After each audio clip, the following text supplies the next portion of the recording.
Get off HOA property before I call the police. Or worse. I froze in my home office, phone pressed to my ear, listening to my wife's voice crack with panic. Charisse never panicked. She was a U.S. Federal Marshal, trained to stay calm during armed standoffs, witness extractions, fugitive captures. But right now, she was screaming. Dimitri, she has a gun on Tally. The HOA violation notice was still in my hand, $250 for unauthorized security equipment, when the world tilted sideways. On my wife's end of the line, I heard our daughter's voice, distant but clear, through a phone speaker. Mom, I'm just taking pictures. This is a common area. Then another voice. Vivienne Kastner, president of our Ridgecrest Meadows HOA board for the past 6 years. Sharp, commanding, unhinged. I decide who uses HOA property. Put that camera down. Charisse, what's happening? My chair hit the wall as I stood. I'm watching through FaceTime. Tally propped her phone on the tripod so we could talk while she set up shots at the pond. Dimitri, Vivian just grabbed for her camera. They're struggling. My keys were already in my hand, boots going on as I ran for the door. The pond was 8 minutes from our house. 8 minutes. I heard Tally's voice again, higher now. Stop, you're hurting me. Charisse, I'm calling 911 on my other line. Stay with me. I'm narrating everything for the dispatcher. Her voice shifted, became clinical, professional, the marshal voice. Suspect is white female, 50 to 60 years old, gray blazer. She's drawn a concealed handgun from her waistband. Victim is minor, 15 years old, backing away. The engine roared to life. Vivienne, put the gun down. That was Tally, and I'd never heard her sound like that. Terrified. If you want to see how a federal witness testimony destroys an HOA tyrant's defense, subscribe now, because what happens in the next 60 seconds changed everything. Charisse's voice cracked again. Dimitri, she's saying Tally's trespassing, assaulting an HOA officer. I'm 2 minutes out! Then the sound, a sharp crack that punched through the phone speaker, through my chest, through every nerve in my body. Not loud, worse than loud, final, Tally screamed. My name is Dmitry Volkov. I'm a federal IT security contractor for the Department of Energy, which means I protect nuclear facility networks from cyber attacks, design encrypted surveillance systems that can't be hacked, and maintain security clearance protocols that assume my home could be a target. I immigrated from Russia when I was 12, became a citizen, served my adopted country, and built a life based on one principle: protect what matters. 3 weeks ago, Vivienne Kastner sent me that violation notice demanding I remove the security cameras protecting my family. Cameras the Department of Energy recommended I install. I refused. She escalated, filed false complaints with my employer, harassed my daughter, made our lives hell over. Equipment designed to keep us safe. Now my 15-year-old daughter, Natalia, Tally, to everyone who loves her, was shot at a community pond while photographing birds for a school project, because an HOA president with a gun and a god complex decided a teenager with a camera was a threat. Charisse, she's down, Tally's down, right shoulder, upper chest, there's blood. Dimitri, there's so much blood. My wife's voice fractured completely. EMS is 2 minutes out. I told them Federal Marshal witnessing shooting of minor priority dispatch. I ran 3 red lights. The pond came into view, fountain still running, geese on the water, absurdly peaceful except for the cluster of people near the walking path. I saw Vivienne first, standing with her hands up, gun on the ground beside her, talking to someone. Calm, like she'd dropped a glass, not shot a child.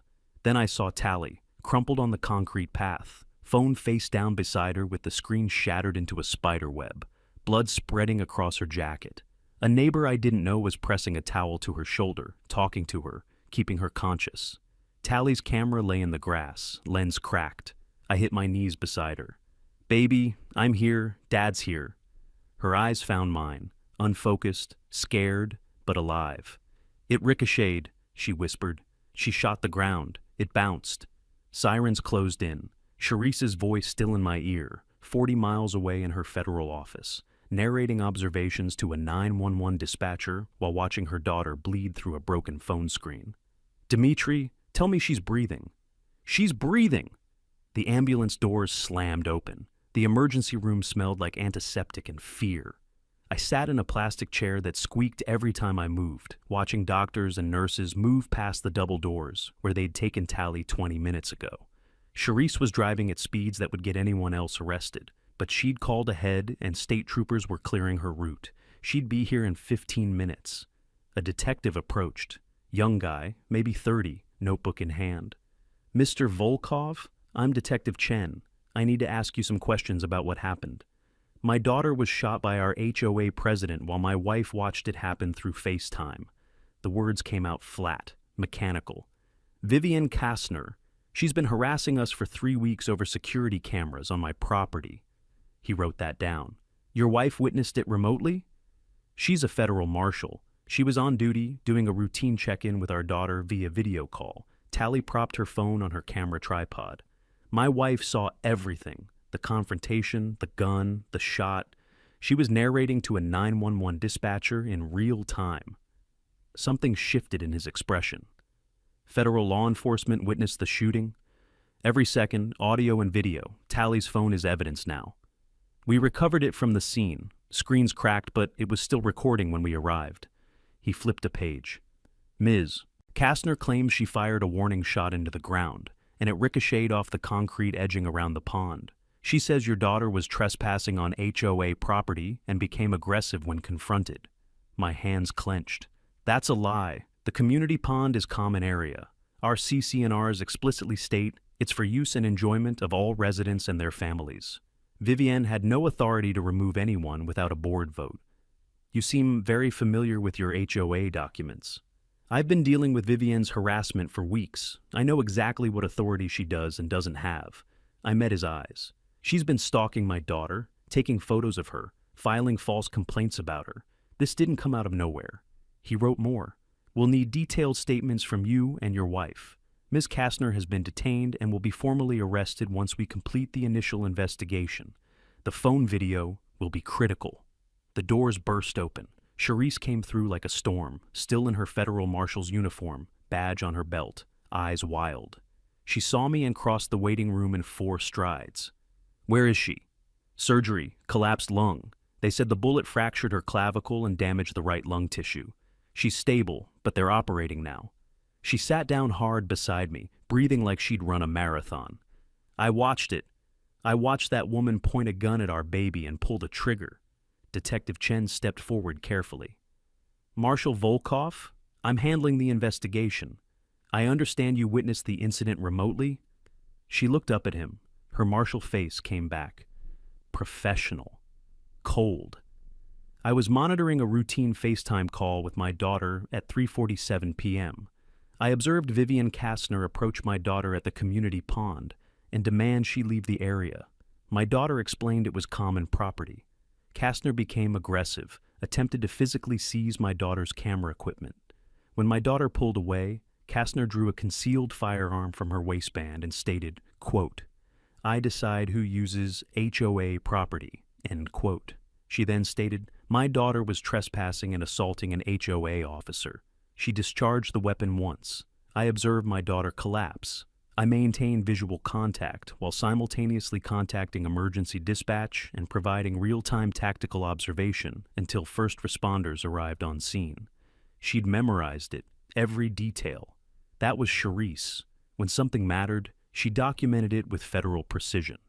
'I need that statement formally recorded,' Detective Chen said. 'I've already provided it to dispatch. The recording is federal evidence now.' She pulled out her phone. 'I also have the FaceTime call saved. My agency's IT department is securing it under chain of custody protocols.' A surgeon pushed through the doors, mask pulled down. We both stood. 'Mr. and Mrs. Volkov, your daughter is out of surgery. We repaired the lung tissue and stabilized the fracture. She's going to recover, but there will be permanent reduced capacity in her right lung, maybe 30% function loss.' Charisse's knees buckled. I caught her. 'Can we see her?' My voice cracked. 'She's in recovery. Another hour.' He left. We sat back down. Charisse's hand found mine. 'I'm going to destroy her,' she whispered. 'Vivian Kastner shot our daughter, and I'm going to make sure she never sees daylight again.' 2 days later, Our living room looked like a support group meeting. 7 neighbors sat on our couches, dining chairs, even the floor. I'd put out a call through the neighborhood Facebook page. If Vivian Kastner has harassed you, come talk to me. I expected maybe 2 people. I got 18 responses in 3 hours. Margaret Torres sat nearest to me, a woman in her 60s with tired eyes. She fined us $4,000 over a mailbox, said it was the wrong shade of beige. We had the original builder's spec, the exact paint code from 2008. Didn't matter. She hired an enforcement company to put a lien on our house. We left, a younger guy named Jason added. Sold at a loss just to escape. She claimed our vegetable garden violated landscaping standards, started showing up at our house unannounced, taking pictures through our fence. Another woman raised her hand slightly. She accused my son of vandalizing HOA property because he rode his bike on the walking path. He was 9. She threatened to sue us personally for damages. The stories went on. 12 families driven out over 6 years. Thousands in arbitrary fines. Constant surveillance. Threats of foreclosure. A pattern so consistent it couldn't be coincidence. She's a tyrant, Margaret said finally. But she's a tyrant with legal authority. The board backs her. Elliot Rosenberg writes legal opinions justifying everything she does. We're powerless. Not anymore. I leaned forward. She shot my daughter. There's video evidence, federal witness testimony, criminal charges. She's done. But I need to understand the full scope of what she's been doing. Why? Jason asked. She's going to prison. Isn't that enough? Because the HOA structure that gave her power is still intact. If we don't dismantle it, someone else will just take her place. The front door opened. I hadn't locked it. People were still arriving. But the man who walked in wasn't someone I'd invited. Elliot Rosenberg stood in my entryway, looking 10 years older than the last time I'd seen him at a board meeting. Gray suit, perfect posture, but his hands were shaking. The room went silent. I know I'm not welcome here, he said quietly, but I need to talk to you. Margaret stood up. You enabled her. Every legal opinion, every justification for her insanity, that was you. I know, his voice cracked. I know what I did. Get out, Jason said. Wait. I stood too. Something in his face looked broken, genuine. Everyone, give us a minute. Dimitri, please, just a minute. They filed out reluctantly, shooting Elliot looks that could strip paint. When the door closed, he sat down heavily on the couch, head in his hands. I didn't think she'd actually hurt anyone, he said. I kept telling myself it was just aggressive enforcement, property management, legal authority properly exercised. You're an attorney, you knew better. Yes. He looked up at me. I knew better. I was afraid of her. She has something on everyone who crosses her. Information, leverage. I wanted to avoid becoming a target, so I gave her legal cover and told myself it was fine. My daughter has permanent lung damage. I know. I've been sitting with that for 2 days. He pulled an envelope from his jacket. This is a public records request I filed 3 years ago when I first started worrying about Vivian. I never acted on it because I'm a coward, but you should have it. I took the envelope. Inside were court documents, a civil lawsuit from 2019. Vivian Kastner named as defendant in an assault case at her previous HOA in Scottsdale, settled with an NDA. She'd attacked a resident during a dispute about parking. She never disclosed this on her board application, Elliot said. It's grounds for removal even without the shooting, but there's more. More? I've been the HOA treasurer for the past 5 years in addition to VP. I finally looked at the accounts properly, really looked. He met my eyes. Vivian has been embezzling, probably over $100,000. She's been using HOA funds for personal legal fees, home improvements, private investigators. Private investigators? She had your family surveilled, Dimitri, and 4 others. I have the invoices. My blood went cold. Why are you telling me this? Because I can't live with myself if I don't. And because you're going to take her down anyway. I want to help. The letter arrived on Thursday. Certified mail, official HOA letterhead, addressed to me and Charisse both. I opened it at the kitchen table while Tally slept upstairs, still on pain medication, still recovering. Notice of continued violation and intent to foreclose. My hands tightened on the paper. The letter detailed 3 weeks of accumulated fines at $250 per day for my security cameras. Total, $5,250, plus late fees, plus administrative costs, plus legal fees for enforcement action required due to homeowner noncompliance. Grand total, $12,500. Due in 14 days, or they would begin foreclosure proceedings on our house. The signature at the bottom wasn't Vivienne's.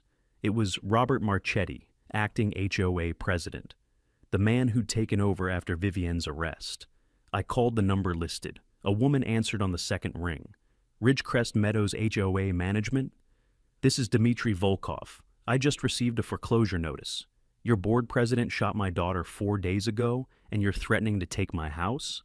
Mr. Volkov, I understand you're upset, but the violation existed prior to the incident involving Ms. Kastner. The board has an obligation to enforce community standards regardless of external circumstances. External circumstances? My daughter was shot. The board has determined that personal matters between residents don't affect standing HOA violations. Your security equipment remains unauthorized per CC&R Section 12.4. If you'd like to contest the fines, you can request a hearing. I hung up, called Charisse at work. They're doubling down, I told her. $12,000 in fines, foreclosure threat.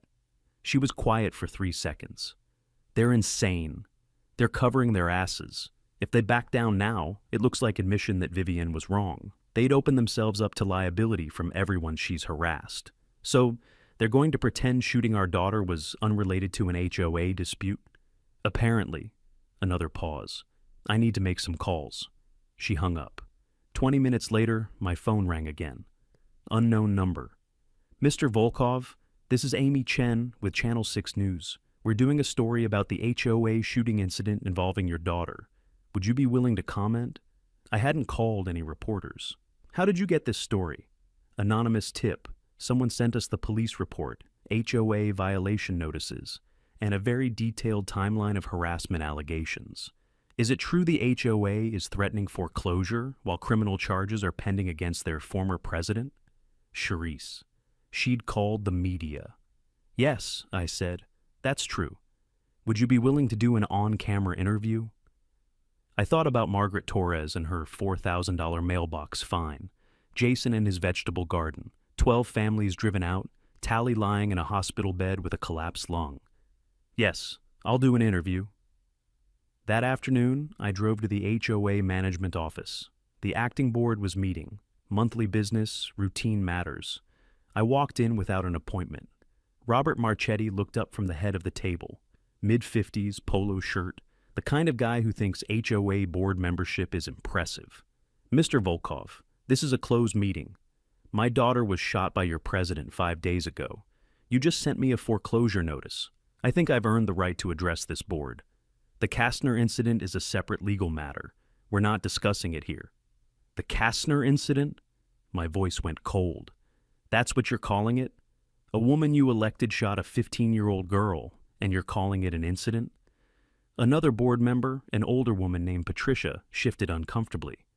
We've retained legal counsel. They've advised us not to discuss pending litigation. You mean you're worried about liability? You should be. I pulled out my phone, opened my email, turned the screen toward them. This is from Channel 6 News. They're running a story tonight about HOA harassment and the shooting. They have documentation of everything Vivienne did, including the fact that you're threatening to foreclose on the family of the victim.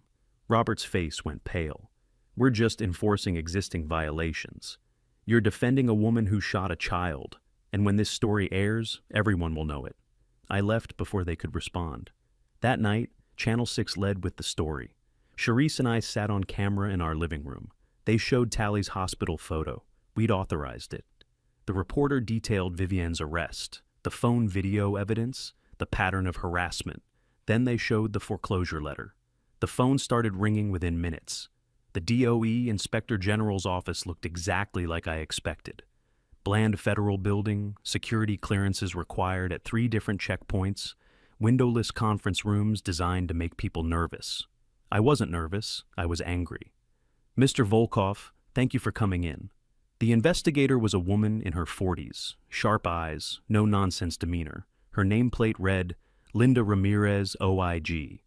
She gestured to a chair. I understand you've had a difficult week. My daughter was shot. Your office received a complaint about me that contributed to the harassment leading up to that shooting. So, yes, difficult week. She opened a folder. We've completed our investigation into Ms. Kastner's complaint regarding your home security system. I want to be very clear. The complaint was entirely without merit. Your system is appropriate, properly configured, and fully compliant with recommended security protocols for personnel with your clearance level. I know that. I designed the system according to DOE guidelines. Ms. Kastner's complaint contained specific allegations about your work. She claimed you were using government equipment for personal surveillance. She referenced classified project names that are not public information. Ramirez looked up at me. Mr. Volkov, how would a civilian HOA president know the names of classified DOE cybersecurity projects? My stomach dropped. She couldn't, unless someone told her or she accessed information she shouldn't have. Exactly. We've referred this matter to the FBI. They're investigating potential unauthorized access to federal employee information and possible interference with a federal contractor's security protocols. She hired a private investigator. I have the invoices. Ramirez's eyebrows rose. You have documentation of that? The HOA vice president provided them. Vivienne used HOA funds to surveil multiple families, including mine. The investigator might have accessed databases he shouldn't have. She wrote something down. I'll need those invoices. This significantly expands the scope of the investigation. She also filed a false complaint with your office specifically to damage my security clearance and create job pressure. That's documented too. We're aware, making false statements to a federal agency is a crime, but given the circumstances, the shooting, the criminal charges already filed, the U.S. Attorney's Office is evaluating whether federal charges are necessary or if state prosecution is sufficient. I don't care if she faces federal charges or state charges. I care that she's held accountable and that no one else can do what she did. Ramirez closed the folder. Your clearance review is complete. No adverse action. You're cleared to continue all current work. Additionally, I'm writing a formal commendation for your security protocols into your file. Your system design was exemplary. Great. Can I get that in writing for the HOA? You'll have a formal letter by end of business today. She paused. Off the record, Mr. Volkov, what she did to your family was unconscionable. Federal employees should be able to follow security recommendations without harassment from local busybodies. I hope your daughter recovers fully. She won't. Permanent lung damage. Her jaw tightened. Then I hope Ms. Kastner gets everything she deserves. I left the federal building with the letter in hand 2 hours later. Official DOE letterhead, signed by the Inspector General himself, stating that my security system was not only appropriate but exemplary for someone with my position and clearance level. Charisse called while I was driving home. How'd it go? Cleared completely. They're investigating Vivienne for false statements, and the FBI is looking into how she got access to classified project information. Good. I have news too. The prosecutor called. They've subpoenaed all HOA records going back 6 years as part of the criminal investigation. Financial records, emails, meeting minutes, everything. Elliot said there's embezzlement in those records. Then they'll find it. And Dimitri? 3 more families contacted me today. They want to file complaints about Vivienne. The Channel 6 story opened the floodgates. People aren't afraid anymore. I pulled into our driveway. Tally was sitting on the front porch, her right arm in a sling, camera in her left hand, taking pictures of the sunset. One-handed, awkward, but determined. She looked up when I got out of the car. Dad, I want to testify. When this goes to trial, I want to tell them what she did. I sat down beside her. You sure? She tried to take my camera. She tried to make me afraid. I'm not afraid anymore. Tally's doctors cleared her for discharge on day 7. I carried her bag while Charisse helped her into the car, moving slowly, carefully. Every breath still hurt her. Every movement reminded us how close we'd come to losing her. At home, she went straight to her room, and I thought she'd sleep. Instead, 20 minutes later, she came downstairs with her laptop. I need to show you something. We sat at the kitchen table. She opened her phone, the screen still spiderwebbed with cracks from when it hit the concrete, and pulled up her photo gallery. I didn't delete anything. The police have copies, but I kept the originals. She scrolled back. 3 weeks. Photos of the community pond, desert birds, autumn light on water. Beautiful, careful compositions. Then the timeline shifted. This is when it started getting weird. She tapped a photo dated 2 weeks before the shooting. In the background, barely visible, was Vivienne, standing near the pond, watching. I didn't realize she was there until I reviewed the shots later. Next photo, Vivienne closer, still in the background but clearly focused on Tally. Next photo, Vivienne's car parked near the pond entrance. She was following me, Dad. Every time I went to take pictures, she'd show up within 10 minutes. Charisse leaned closer. You didn't tell us. I thought I was being paranoid. She's the HOA president. She's allowed to be at the pond, but look. Tally scrolled faster, photo after photo showing Vivienne in the background, always watching, always closer. This is documentation of stalking. My chest tightened. When did you realize? Last week. I was reviewing my portfolio shots and noticed the pattern. I was going to tell you, but then... She touched her shoulder. Then she shot me. The police need to see this, Charisse said. They have it. Detective Chen pulled everything off my phone during evidence collection. But there's something else.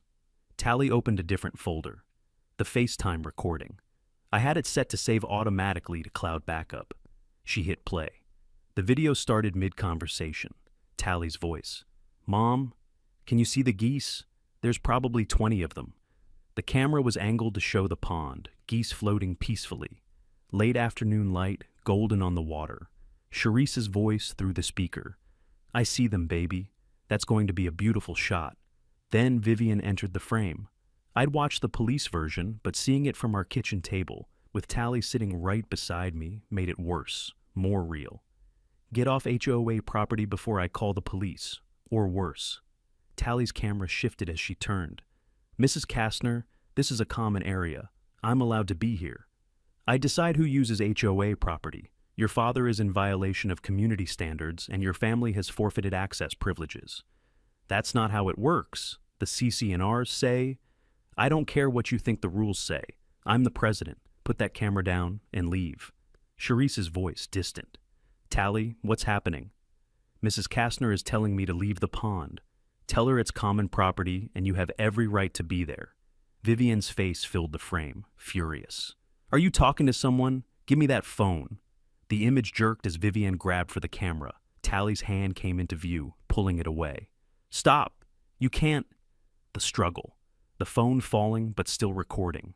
Concrete path, sky, then steadying to show both of them. Vivienne's hand reaching into her blazer. The gun. You're trespassing and assaulting an HOA officer. Charisse's voice, sharp and professional. Vivienne Kastner, I'm a federal... A marshal and I'm witnessing you draw a weapon on a minor. Put the gun down immediately. But Vivienne wasn't listening. She aimed at the ground between them. I said leave. The shot. The ricochet visible as concrete chips flew. Tally's scream. The phone clattering again, image spinning, then settling on Tally's face as she collapsed, blood spreading across her jacket. Charisse's voice, controlled but breaking.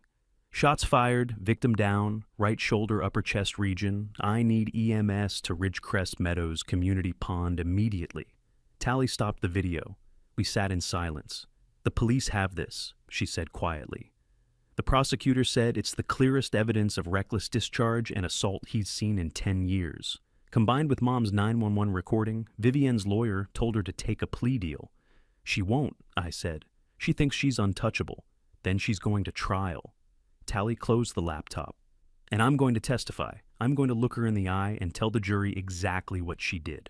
Elliot Rosenberg came back 3 days later, this time with a banker's box full of documents. I met him on the back patio where neighbors couldn't see. The man looked like he hadn't slept since the shooting. I've been the HOA treasurer for 5 years, he said, setting the box on the table. I should have looked closer. I should have questioned things.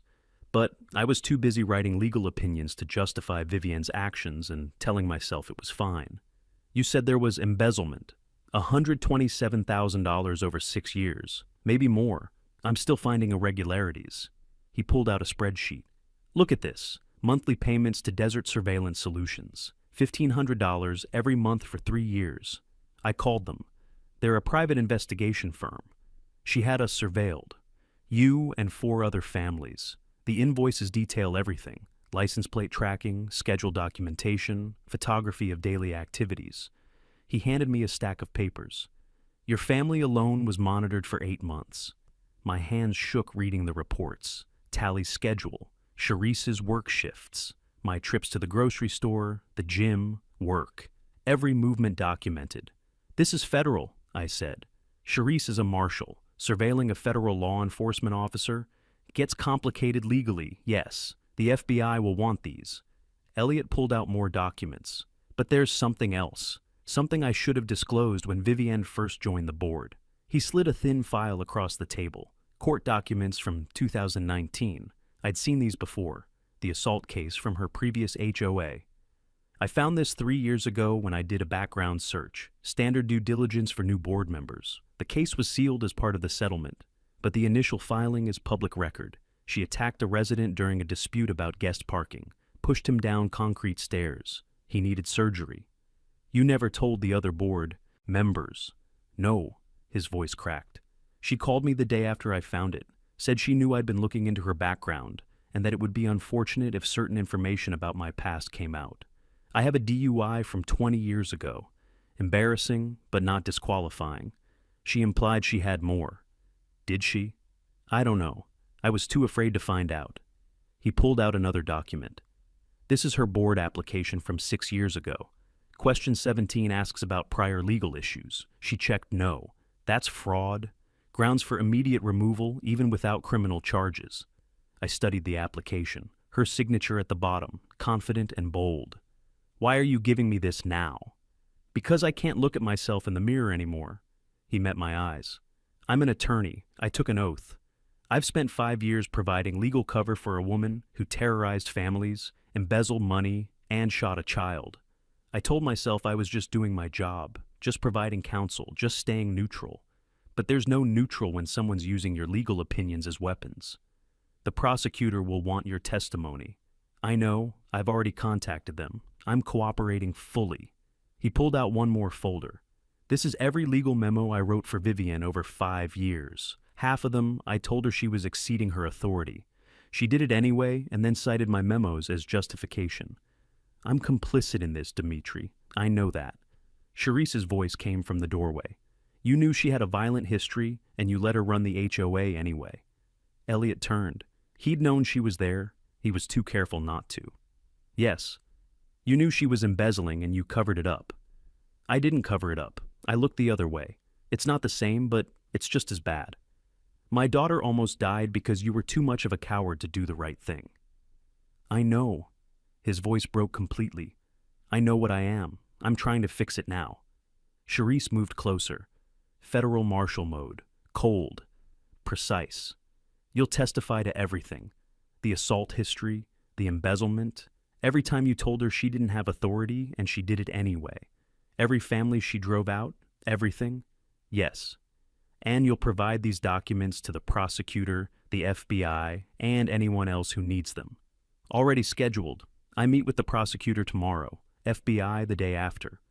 Good. She looked at me. We're going to dismantle everything she built, the HOA, the power structure, all of it. Elliot nodded. I'll help however I can. The prosecutor's office was downtown, 5th floor, corner office with a view of the courthouse where Vivienne would eventually stand trial. Assistant District Attorney Marcus Webb was younger than I expected, maybe 35, with sharp eyes and a methodical way of organizing documents. Mr. Volkov, thank you for coming in. I wanted to walk through the evidence with you before we finalize charges. He gestured to a chair. Your technical expertise is going to be crucial for authenticating the video evidence. Whatever you need?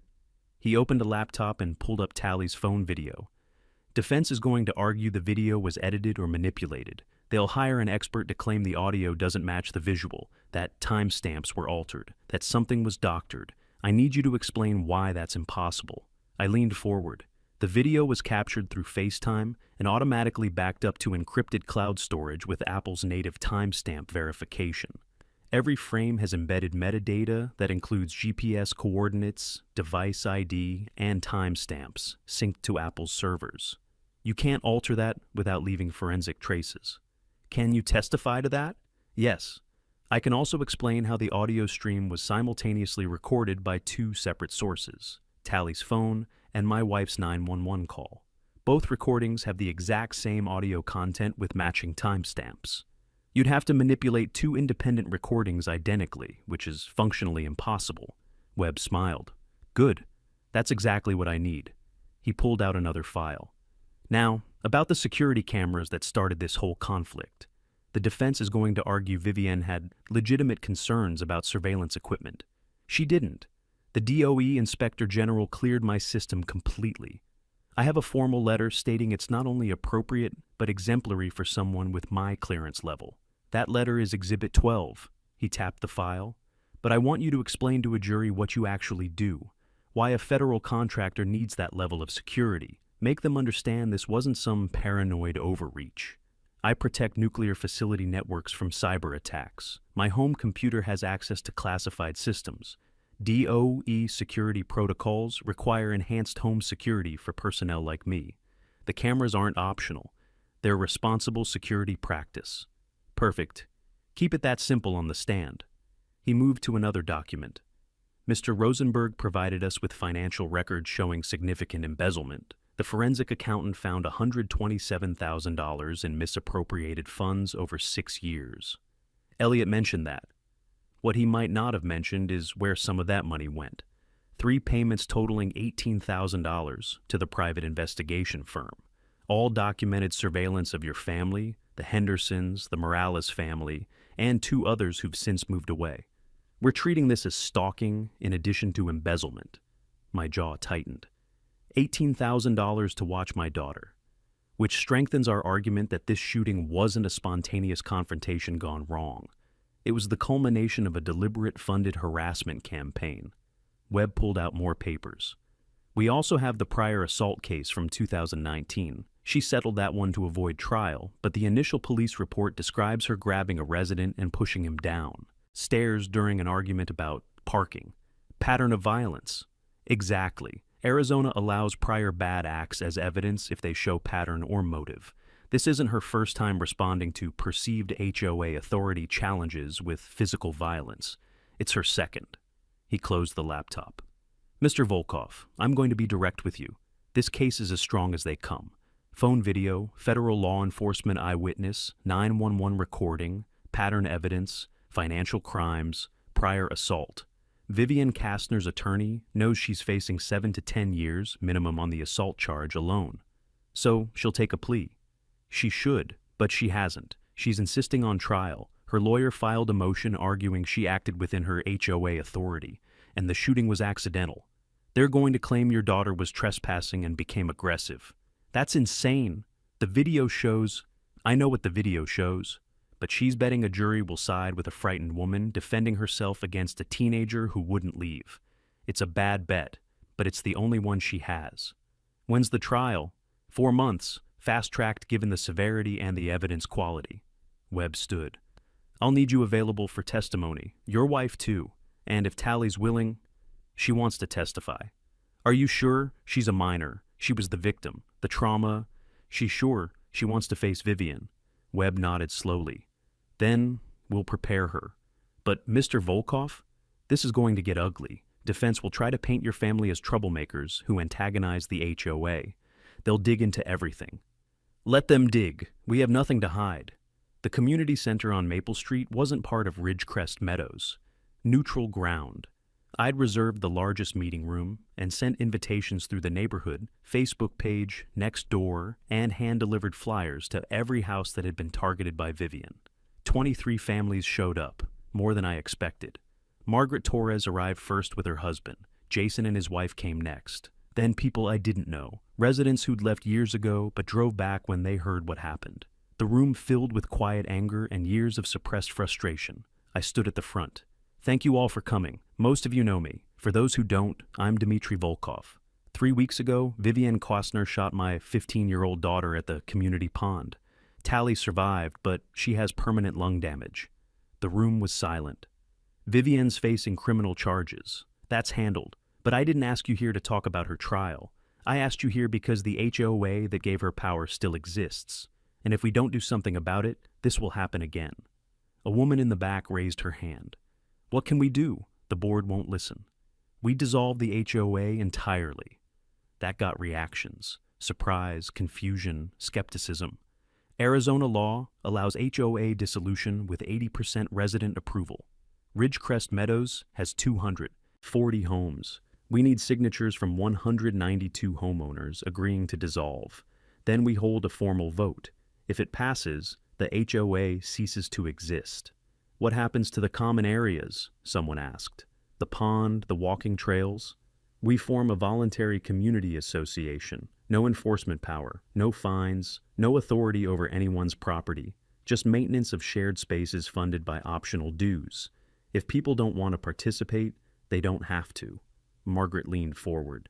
Vivian isn't the only problem. The board structure itself is the problem. Any group of people with that much power over their neighbors will eventually abuse it.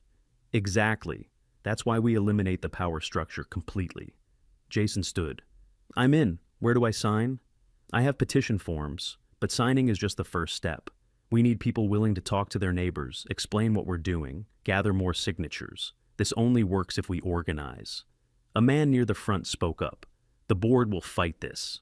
They'll claim we're acting emotionally, that we're destroying property values, that the neighborhood will fall apart without enforcement. Let them claim whatever they want. We have the legal right to dissolve. They can't stop us if we have the numbers. For the next hour, we planned. I divided the neighborhood into sections and assigned volunteers to canvass each area. Margaret agreed to handle the eastern section, where she still had friends. Jason took the southern blocks. Others volunteered for zones near their homes. A woman I didn't know raised her hand. I'm Teresa Lynn. I'm a reporter with the Arizona Republic. I've been following your story since Channel 6 broke it. Would you be willing to talk about this dissolution effort publicly? I glanced at Charisse. She nodded. Yes, I want people to know what we're doing and why. Can I attend the canvassing, document the process?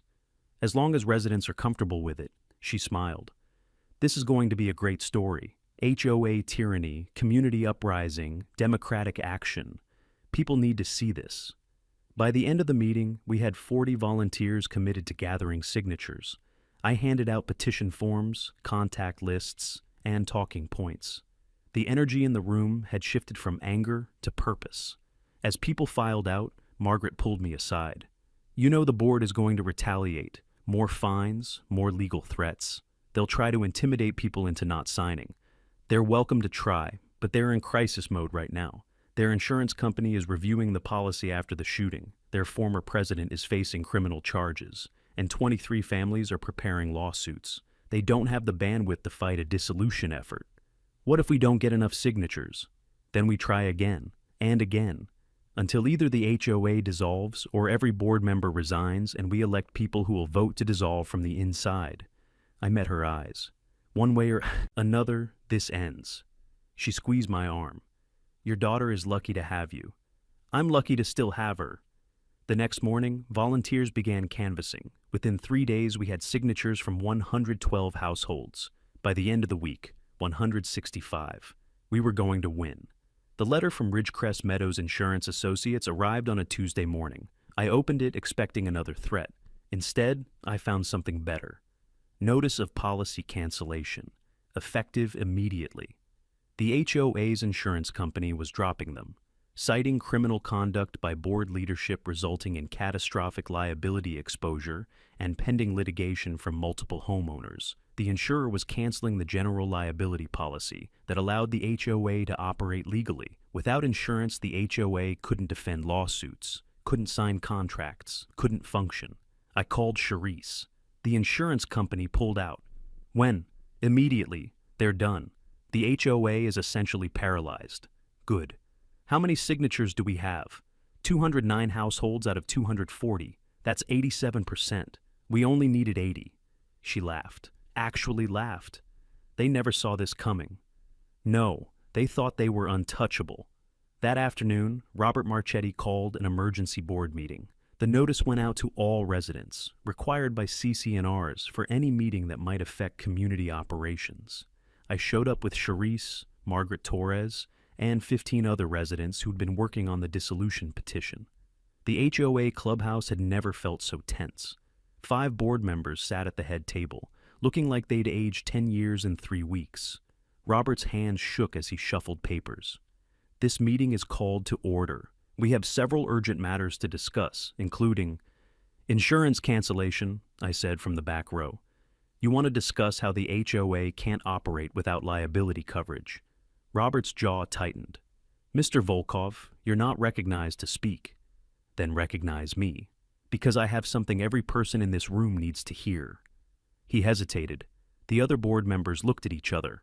Finally, Patricia, the older woman who'd been nervous during my last visit, spoke up. Let him speak, Robert. We're past the point of parliamentary procedure. Robert nodded stiffly. You have 2 minutes. I stood, pulled out the petition folder. 209 households have signed a petition to dissolve Ridgecrest Meadows HOA under Arizona Revised Statutes Section 33-1620. That's 87% of residents. Arizona law requires only 80%. We have the votes. Silence. Complete, shocked silence. You're proposing total dissolution? Patricia asked quietly. Yes, complete elimination of the HOA structure. Common areas transfer to a voluntary community association with no enforcement authority. No fines, no liens, no power over individual properties. That's insane, Robert said. This neighborhood will fall apart. Property values will collapse. Without enforcement, families won't be terrorized by board members who think they're petty dictators. I kept my voice level. 12 families driven out, hundreds of thousands in arbitrary fines. A 15-year-old girl shot by your president while enforcing a violation notice. You want to talk about property values? How much do you think homes are worth in a community where the HOA president shoots children? Another board member, a man named Gerald, spoke up. Even if you have the signatures, the process takes months. Legal review, formal voting procedures, asset disposition. We've already consulted attorneys. The petition meets all legal requirements. We're calling for a formal dissolution vote in 30 days as required by statute. You can either cooperate with the process or waste HOA funds fighting a battle you've already lost. This is because of Vivian, Patricia said. One person's actions. This is because of a system that gives neighbors unchecked power over each other. Vivian was a symptom. The HOA structure is the disease. Robert stood. This board will not support dissolution. We'll fight this. With what money? Sharice's voice cut through the room. Your insurance is canceled. You have 23 pending lawsuits. Your former president embezzled over $100,000. You're broke and legally exposed. Margaret stood next. I've lived here 11 years. I watched this board destroy families over mailbox colors and garden plants. I watched you give Vivian unlimited power and then act shocked when she abused it. Enough. One by one, other residents stood. Silent solidarity. Robert looked around the room, seeing his support collapse in real time. Fine. We'll hold the vote. But when this neighborhood falls apart, when crime increases and properties deteriorate, remember, you chose this. We'll take our chances, I said. The meeting adjourned. Walking out, Patricia caught my arm. For what it's worth, I'm sorry about your daughter. This got out of control. It was always out of control. You just didn't notice until someone got shot. The courtroom was smaller than I expected. Modern, pale wood, fluorescent lights that made everything feel clinical. Vivian sat at the defense table in a navy suit, hair perfect, posture straight, like she was attending a board meeting instead of facing 7 years in prison. The jury had been selected yesterday. 8 women, 4 men, mostly middle-aged homeowners, people who might understand HOA disputes. The prosecutor said that worked in our favor. They'd relate to neighborhood conflicts, but would be horrified by the violence. Judge Catherine Morrison called the court to order. The state of Arizona versus Vivian Marie Kastner. Charges are aggravated assault with a deadly weapon on a minor, child endangerment, and reckless discharge of a firearm. Mr. Webb, your opening statement. Marcus Webb stood, buttoned his jacket, and faced the jury. Members of the jury, this case is about what happens when someone with a little bit of power decides they're above the law. Vivian Kastner was the president of an HOA. That's it. A volunteer position in a neighborhood association. But she treated it like a dictatorship. and when a 15-year-old girl didn't obey her commands, she drew a gun and pulled the trigger. He walked them through the evidence methodically: the phone video, Sharice's 911 recording, the pattern of harassment, the prior assault conviction, Elliot's testimony about authority overreach. By the time he finished, 2 jurors were already looking at Vivienne with obvious disgust. The defense attorney was a woman in her 50s named Rachel Tomlinson. Expensive suit, confident bearing. Ladies and gentlemen, what happened at that pond was tragic. No one disputes that. But intention matters. Context matters. Ms. Kastner fired a warning shot at the ground during a confrontation with a teenager who refused to leave HOA property after being asked multiple times. The ricochet was an accident. A terrible accident, but not a crime. She tried to paint Vivienne as a dedicated volunteer, overwhelmed by an aggressive teenager. Tried to make the HOA conflict sound reasonable, but her heart wasn't in it. Even she knew the evidence was damning. The prosecution called witnesses. Detective Chen testified about the investigation. The forensic expert explained the ricochet pattern. Elliot took the stand and methodically destroyed any claim that Vivienne had authority to ban residents from common areas. The CC&Rs are explicit, he said, voice steady despite obvious guilt. Common areas are for use and enjoyment of all residents and their families. Only a full board vote can restrict access. Ms. Kastner acted unilaterally and outside her authority. Did you ever tell her she was exceeding her authority? Webb asked. Multiple times.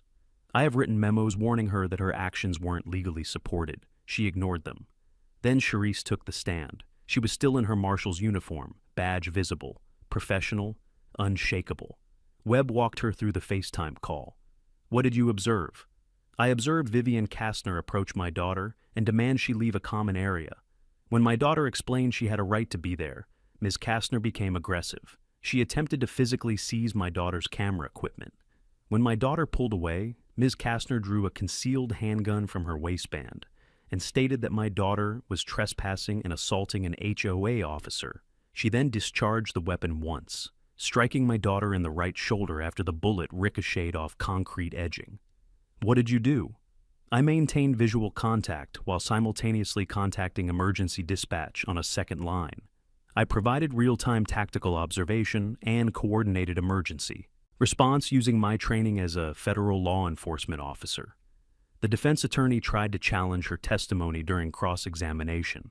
Marshal Volkov, you're the victim's mother. Isn't it possible your perception was influenced by emotional bias? My contemporaneous recording to the 911 dispatcher is time-stamped and matches the phone video frame by frame. My observations were accurate. Tomlinson had nothing. Then Tally took the stand. She walked slowly, still moving carefully because of the lung damage.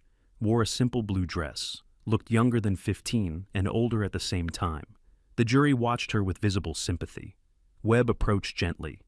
Tally, can you tell us what happened on November 12th? I went to the community pond to photograph migrating geese for a school ecology project. I was FaceTiming my mom so she could see the birds. Mrs. Kastner came up and told me to leave. I explained it was a common area and I was allowed to be there. She got angry. She tried to grab my camera. We struggled. Then she pulled out a gun and shot me. What do you remember after that? Waking up in the hospital, my dad crying, not being able to breathe right. Her voice cracked. Knowing I'll never breathe right again. The defense had no questions. What could they ask? The jury deliberated for 90 minutes, guilty on all counts. 6 months after the trial, Ridgecrest Meadows looked different. Not physically, the houses were the same, the streets unchanged, the pond still reflecting Arizona sky. But the feeling had shifted. People smiled when they saw neighbors. Kids played in front yards without parents nervously watching for violation notices. The atmosphere of fear had lifted. Vivienne Kastner was serving 7 years at the Arizona State Prison Complex in Perryville. The sentencing had been swift. Judge Morrison hadn't shown mercy. You took a position of community trust and weaponized it. You stalked families, embezzled funds, and when a child didn't obey your commands, you shot her. This court finds your actions reprehensible. The HOA had dissolved 3 weeks after the trial. The final vote was unanimous, 240 households, 100% approval. The board didn't even try to fight it. With criminal convictions, insurance cancellation, and mounting lawsuits, they had no leverage left. Common areas transferred to the Ridgecrest Meadows Community Association, a voluntary organization with no enforcement power, maintenance funded through optional dues. Most families paid. Turned out people were willing to support their neighborhood when it wasn't run like a police state. The civil settlements came next. Our family received $2.3 million from the HOA's insurance before cancellation and Vivian's liquidated assets. 23 other families settled for amounts ranging from $50,000 to $300,000, depending on damages. The total exceeded $4 million. Elliot Rosenberg's law license was suspended for 6 months. He'd completed ethics training and paid significant fines. Last I heard, he'd retired from practice entirely and was volunteering with a legal aid clinic. Redemption through service. Today was special, though. The whole community had gathered at the pond. Tally stood beside me, camera around her neck, breathing carefully like she always would now. 30% lung capacity loss meant no running, no competitive sports, but she could walk and photograph and live. That was enough. A crowd of maybe 100 people circled the pond. Margaret Torres was there. Jason and his family had moved back after the dissolution. Former residents who'd been driven out had returned when word spread about the changes. The mayor of our small Arizona township stood at a podium near the water's edge. Behind her, covered with a tarp, was the memorial installation we'd all funded. Communities are built on trust, the mayor said. When that trust is broken, when power is abused, it takes courage to stand up and demand change. The Volkov family showed that courage, and this community supported them. She gestured to 2 volunteers who pulled the tarp away. The installation was beautiful, a curved wall of polished concrete and copper, 7 feet tall, with spaces cut out in the shape of flying geese.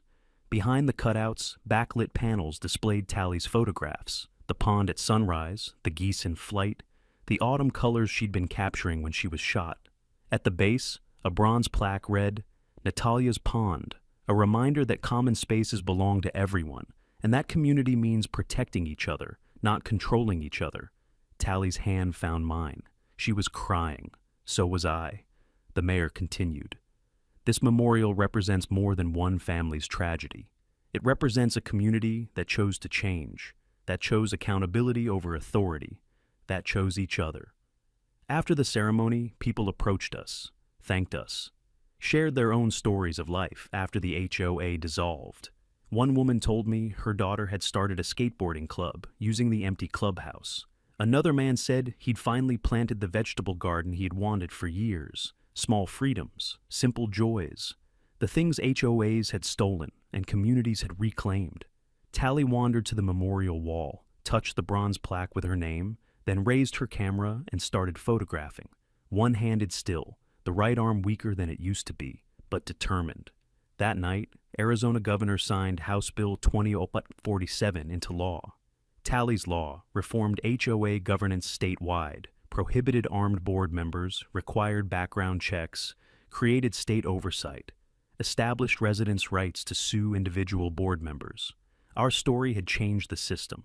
Charisse found me on the back patio, watching the sunset. "You did good, Dimitri.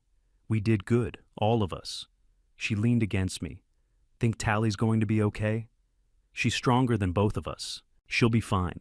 And she would be, because we taught her something Vivian Kastner never understood. Real power doesn't come from authority over others. It comes from standing up when authority becomes tyranny. If this story moved you, hit that subscribe button. Every week I share real stories of people who fought back against injustice and won. Because sometimes the system protects bullies, but communities protect each other.